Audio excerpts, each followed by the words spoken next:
Melanjutkan cerita sebelumnya, di mana Xiao Qian sudah berhasil mengalahkan Mu Hong. Dia kembali ke kota Tianyu, kemudian memerintahkan Tian Lai untuk membereskan masalah keluarga Mu. Tian Lai merasa senang, dia telah mengikuti Xiao Qian, begitu juga dengan Bai Peng dan Yode. Setelah masalah beres, si hitam memberitahu rahasia besar yang dia miliki. Asal-usul si hitam berasal dari luar 9 alam. Ibu dan klannya telah dibunuh oleh naga putih. Seseorang mengetuk pintu dan Xiao Qian mempersilahkannya masuk. Itu adalah Tian Lai. Dia berlutut memberi hormat kepada Xiao Qian, kemudian melapor. Keluargamu sudah disingkirkan.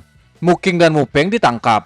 Adapun Mu Rong dan anak buahnya, mereka semua sudah dibunuh. Sumber daya milik keluargamu sudah dirampas dan dapat digunakan kapanpun. Xiao Qian berdiri dari tempat duduknya.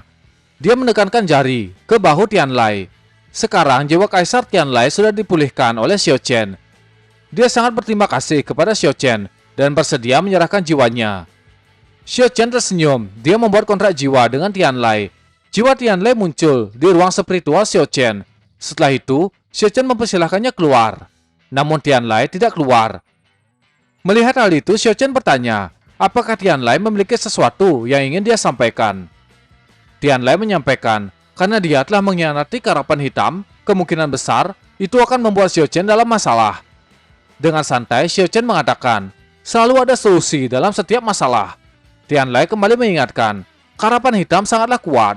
Bahkan seorang kaisar level 5 sepertinya bukanlah apa-apa di karapan hitam. Di karapan hitam, dia hanya memiliki posisi ketua ketiga. Sedangkan ketua keempat sudah berada di ranah kaisar level 6. Tian Lai mengeluarkan sebuah benda yang berisikan informasi terkait karapan hitam. Dia menyerahkannya kepada Xiao Qian. Di atas ketua keempat terdapat 3 penjaga yang berjubah hitam. Basis kultivasi mereka tidak terukur, tapi bisa dipastikan basis kultivasi mereka mencapai ranah kaisar level 7. Di atas mereka masih ada pemimpin tertinggi. Dia bernama Heilong. Basis kultivasinya telah mencapai ranah supreme. Mendengar nama Heilong, Xiao Qian terkejut. Sepertinya dia mengetahui orang tersebut. Mengingat ke masa lalu, ada seorang anak yang cengeng mendekat ke Xiao Qian sambil mengatakan akan melampaui Xiao Qian. Anak kecil itu dipukul oleh Xiao Qian dan menyuruhnya terus berlatih. Jika Heilong telah mencapai ranah supreme, Xiao Qian akan bertarung dengan Heilong. Ternyata pemimpin karapan hitam adalah Heilong, seseorang yang dipukul di kehidupan sebelumnya. Xiao Qian ingin tertawa, tapi dia berusaha menahan tawanya. Dia benar-benar tidak menyangka si cengeng itu telah berkultivasi sampai ke ranah supreme. Melihat Xiao Qian tertawa, Tian Lai menegaskan Xiao Qian, apa yang dia katakan bukanlah omong kosong. Orang-orang dari karapan hitam merupakan orang-orang yang disiplin dan patuh. Mereka yang berkhianat akan dibunuh. Dia yakin ketua keempat akan segera datang untuk membunuh kelompok Tian Lai. Xiao Qian mendekat sambil menepuk bahunya, menyuruh Tian Lai tidak terlalu khawatir. Dia harus fokus memadatkan basis kultivasi yang baru saja disembuhkan. Xiao Qian memberikan sebuah teknik kepada Tian Lai, kemudian pergi dengan wajah gembira. Tian Lai merasa Xiao Qian terlalu meremehkan karapan hitam. Dia menatap gulungan yang diberikan, kemudian membukanya. Tian Lai sangat terkejut. Gulungan tersebut adalah seni bela diri tingkat surga. Selama ini dia berusaha mati-matian mengabdi kepada karapan hitam hanya untuk mendapatkan teknik semacam ini. Tapi sekarang dia tidak menyangka akan mendapatkannya dengan sangat mudah. Berpindah keluar kota Tianyu, suasana sedang hujan dan banyak darah mengalir mengikuti air hujan. Seorang pria memegang pedang menatap ke semua musuhnya yang sudah mati dan yang masih sekarat. Pria itu menyindir, apakah cuma segini kekuatan karapan hitam? Kemudian memandang ke depan sambil menggertakkan gigi. Xiao Qian, kau telah membunuh seseorang dari keluarga Bai. Aku akan membuatmu membayarnya. Kemungkinan pria ini adalah seseorang dari keluarga Bai di alam pedang. Kembali ke kota Tianyu, pavilion harta keluargamu. Si hitam terkesan melihat banyak harta yang ada di sana. Dengan cepat, dia mengambil dan memakan kristal batu roh. Dengan batu roh ini, si hitam yakin dia dapat merobos ke ranah selanjutnya. Xiao Qian tidak mengganggu. Dia menyuruh si hitam memakan sebanyak yang dia mau. Xiao Qian juga menyerap dan harta yang ada di sana. Kekuatan tersebut masuk ke dalam ruang spiritual dan diserap oleh inti sihir. Mereka berdua seperti orang gila, memakan semua harta yang ada di sana. Di luar ruangan, Tian Lai melihat kejadian itu. Wajahnya terkejut. dia mendengar Xiao Chen berkata, "Semenjak naik kerana kaisar, peningkatan kultivasiku sangat lambat. Bahkan memakan semua pil ini hanya meningkatkan 10% kekuatanku."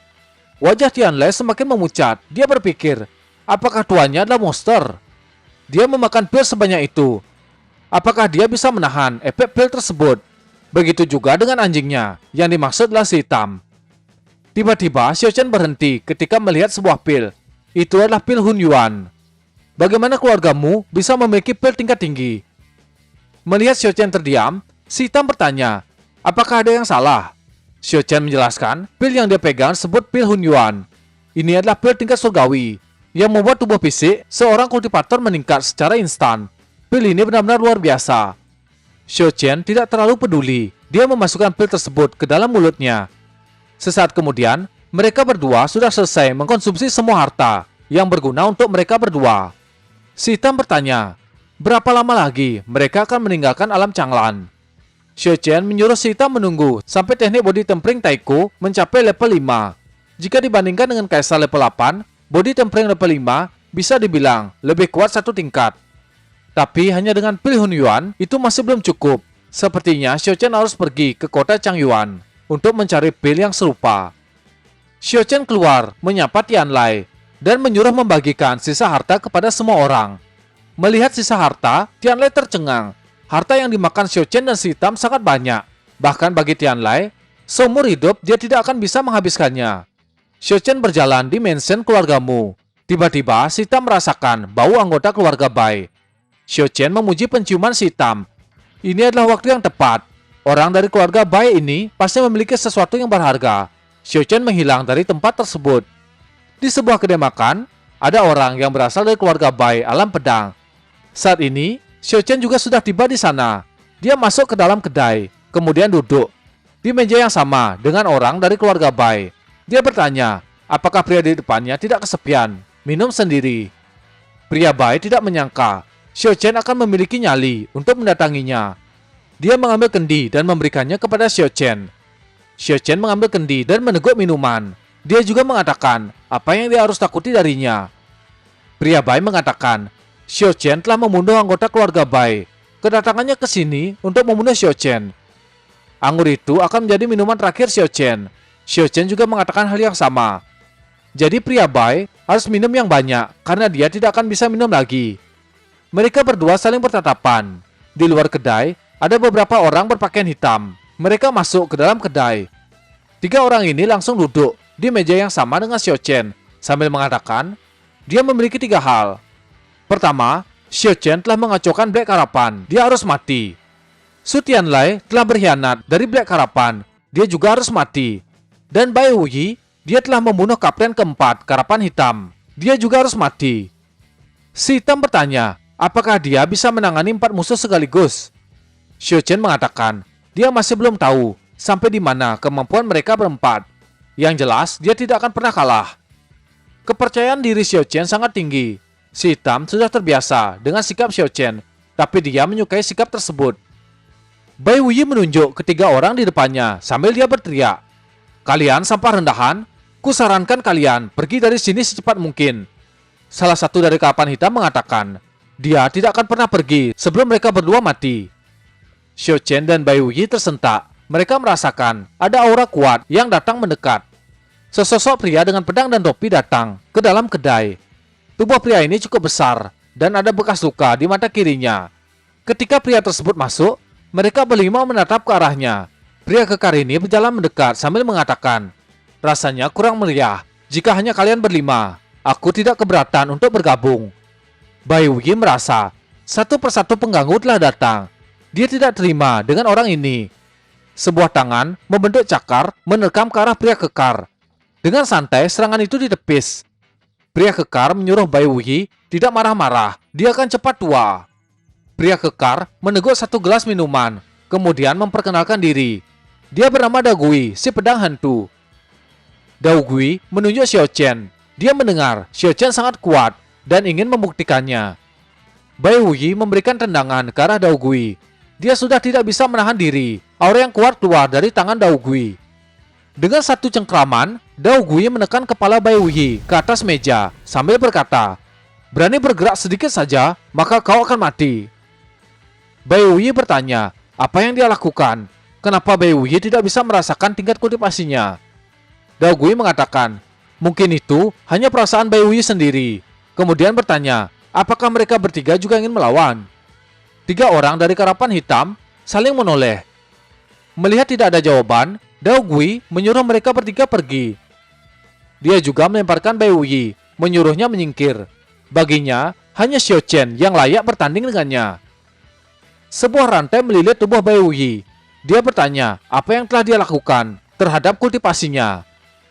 Dao Gui tidak peduli, dia menatap Xiao Chen kemudian berkata, para pengganggu telah pergi. Apakah pertandingan di antara kita sudah bisa dimulai? Xiao Chen menebak, teknik yang baru saja digunakan adalah teknik surgawi. Dao Gui mengatakan, itu hanyalah teknik biasa untuk menangani keroco-keroco. Tapi untuk menghadapi Xiao Chen, dia memiliki teknik yang lebih spesial. Xiao Chen tersenyum. Meski sekarang, dia hanya perlu menghadapi satu ahli, tapi Xiao Chen mengakui, Dao Gui, si pedang hantu, memang cukup kuat.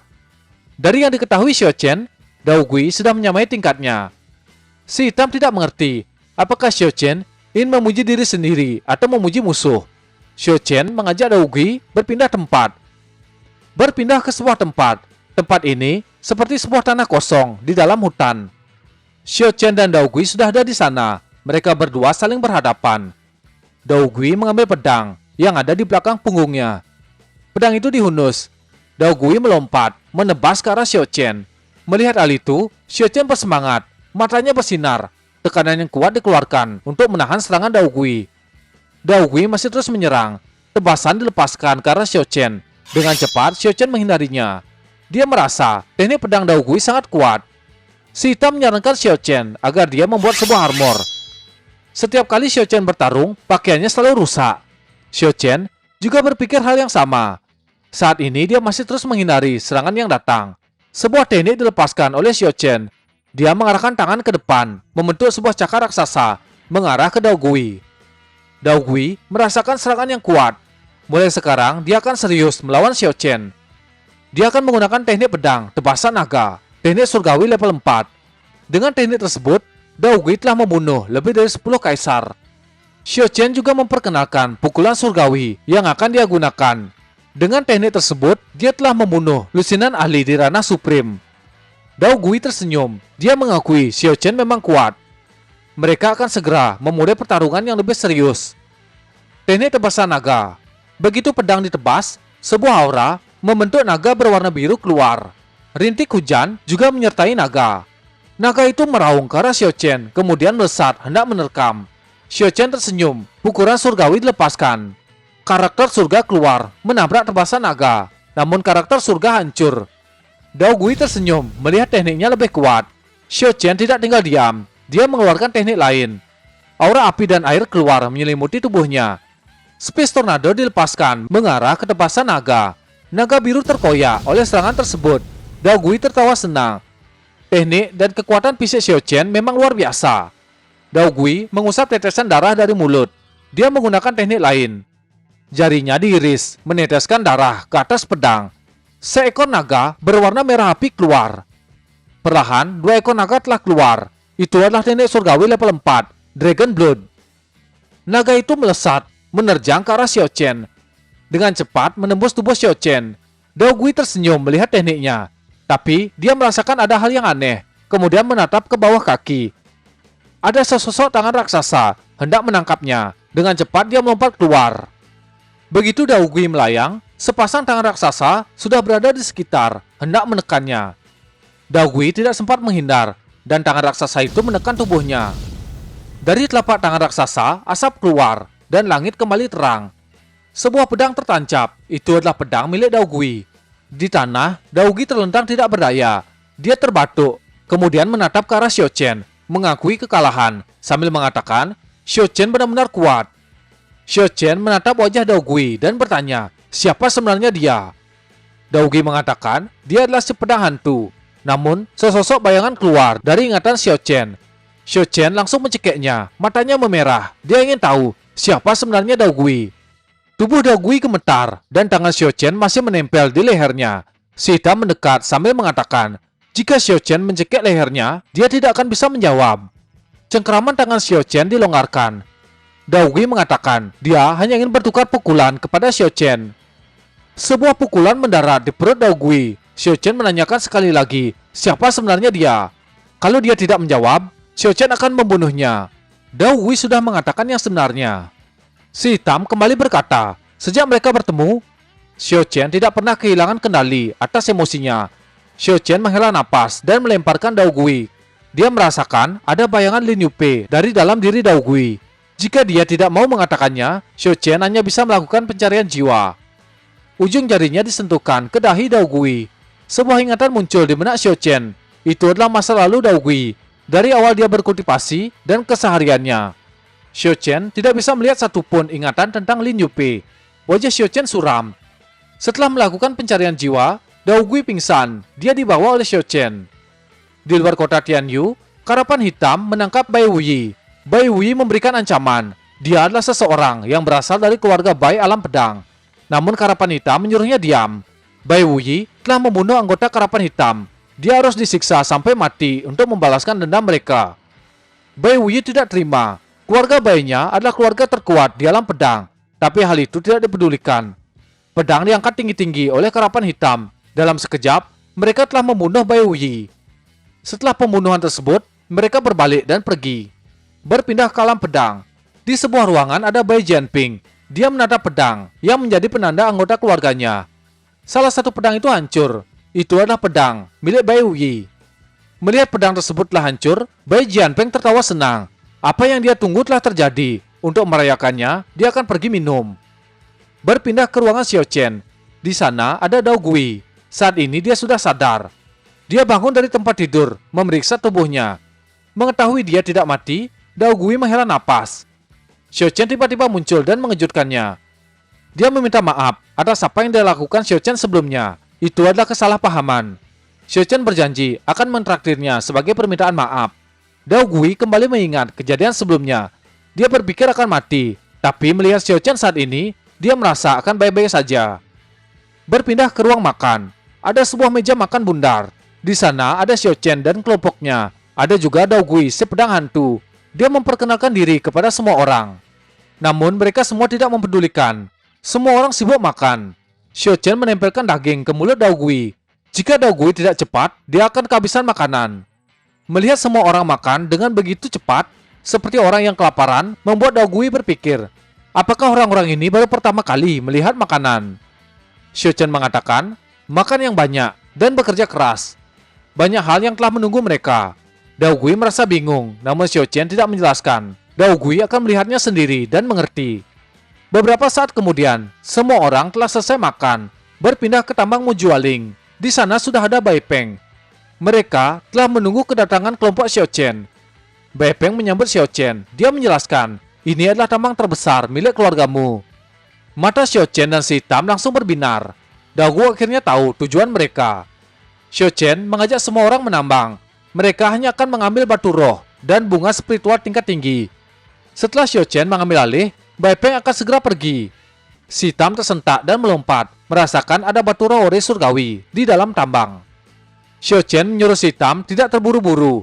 Xiao Chen terkejut, dia merasakan ada sebuah formasi di dalam tambang. Xiao Chen menyuruh semua anggota berpencar, sedangkan Dao Gui akan ikut bersamanya. Mereka berdua berjalan masuk, sedangkan yang lainnya pergi ke tempat yang berbeda. Si hitam memimpin jalan ke dalam tambang. Dia memperhatikan sesuatu, matanya bersinar. Kemungkinan itu adalah apa yang dicari si hitam. Dia mencakar gundukan batu dan menemukan sesuatu seperti bola. Xiao Chen mengenal benda tersebut. Itu adalah kristal jasper tingkat 1 yang tidak akan larut dalam api dan air. Kristal ini memiliki kepadatan yang luar biasa dan bagus digunakan untuk armor perang. Tiba-tiba, si hitam menatap Xiao Chen. Dia tidak berniat memberikan batu tersebut kepada Xiao Chen. Merasakan hal itu, Xiao Chen mengatakan, batu ini akan menjadi milik si hitam. Untuk armor, Xiao Chen sudah menemukan material yang lebih cocok. Si hitam menghela napas. Tiba-tiba, mata Xiao Chen berbinar melihat si hitam. Hal itu membuat si hitam merasakan firasat buruk. Xiao Chen mengatakan, bulu si hitam lebih kuat daripada kristal jasper. Kemudian menyuruh si hitam segera memakan kristal itu. Xiao Chen menatap Dao Gui. Kenapa dia tidak mengatakan apapun? seolah-olah dia sudah mengetahui semuanya. Daugui mengatakan dia adalah seorang penjaga hutan, jadi hal ini adalah hal yang wajar. Dia mengetahui semua ini. Tiba-tiba, si Tam tersentak. Dia merasakan sesuatu di balik dinding batu. Cakarnya mencoba menghancurkan dinding. Dinding itu pun runtuh. Sebuah gua muncul di balik dinding. Xiao Chen memasuki gua. Mereka terus berjalan menyusuri gua. Di dalam gua terdapat sebuah bangunan. Xiao Chen merasa itu adalah formasi yang dia rasakan sebelumnya. Sebuah cahaya melesat. Cahaya itu berkata, "Ada tamu. Pak tua ini sudah lama menunggu. Mari kita lihat siapa dari kalian yang memiliki kualifikasi mendapatkan warisan besar ini." Cahaya itu mulai menyelidiki mereka bertiga. Yang pertama adalah si Tam, kemudian Daugui, dan yang terakhir adalah Xiao Chen. Dia mencari tahu siapa yang paling cocok untuk menerima warisannya.